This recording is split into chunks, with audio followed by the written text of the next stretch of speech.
Fourth generation സ്വിഫ്റ്റിൽ ഇതുവരെ ഇല്ലാത്ത രീതിയിൽ ഫീച്ചേഴ്സ് ഏതൊക്കെയാണ്, LXi വേരിയൻറ്റിൽ ഉൾക്കൊള്ളിച്ചിരിക്കുന്ന ഫീച്ചേഴ്സ് എന്തൊക്കെയാണെന്ന് നോക്കാം. സ്റ്റാർട്ടിംഗ് വേരിയൻ്റ് തൊട്ട് തന്നെ നമുക്ക് പ്രൊജക്റ്റഡ് ആയിട്ടുള്ള ഹെഡ്ലാംപ്സ് വരുന്നുണ്ട്. ഹാലജൻ ബൾബാണ് വരുന്നത്. DRLന് പകരം നമുക്ക് ഈ ഒരു ഭാഗത്തായിട്ട് ക്രോമിയം എലമെൻറ്റ് കാണാവുന്നതാണ്. പെയിൻറ്റഡ് ആയിട്ടുള്ള ഫ്രണ്ട് ഗ്രില്ലാണ് കൊടുത്തിരിക്കുന്നത്. റിയർ ഡോർ നമുക്ക് ഈ ഒരു ഭാഗത്തേക്ക് ഡോർ ഹാൻഡിൽ മാറിയിട്ടുണ്ട്. സേഫ്റ്റിയുടെ ഭാഗമായിട്ട് ഡിഫോഗേഴ്സ് സ്റ്റാൻഡേർഡ് ആയിട്ട് കൊടുത്തിട്ടുണ്ട്. എല്ലാ വേരിയൻറ്റിലും ഡിഫോഗേഴ്സ് അവൈലബിൾ ആണ്. പാർക്കിംഗ് സെൻസേഴ്സ് എല്ലാ വേരിയൻറ്റും അവൈലബിൾ ആണ്. അത് നേരത്തെ ഉണ്ടായിരുന്നത് തന്നെയാണ്.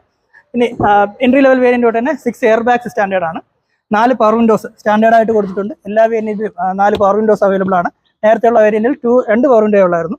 ഇനി ഇൻസ്ട്രുമെന്റ് ക്ലസ്റ്ററിലേക്ക് വന്നു കഴിഞ്ഞാൽ ടാൽക്കോമീറ്റർ ടോപ്പ് വേരിയൻ്റ് ഉള്ളതിൽ ടാൽക്കോമീറ്റർ ഉൾക്കൊള്ളിച്ചിട്ടുണ്ട് എന്നുള്ള കാര്യം പറയാം. ഇനി ഡിജിറ്റൽ ആയിട്ടുള്ള AC വന്നിട്ടുണ്ട്. മാനുവൽ ആണ്, പക്ഷേ ഡിജിറ്റൽ AC വന്നിട്ടുണ്ട്. നമുക്ക് ഡിജിറ്റൽ കൺട്രോൾസും കാര്യങ്ങളും എല്ലാം വന്നിട്ടുള്ള AC വന്നിട്ടുണ്ട്.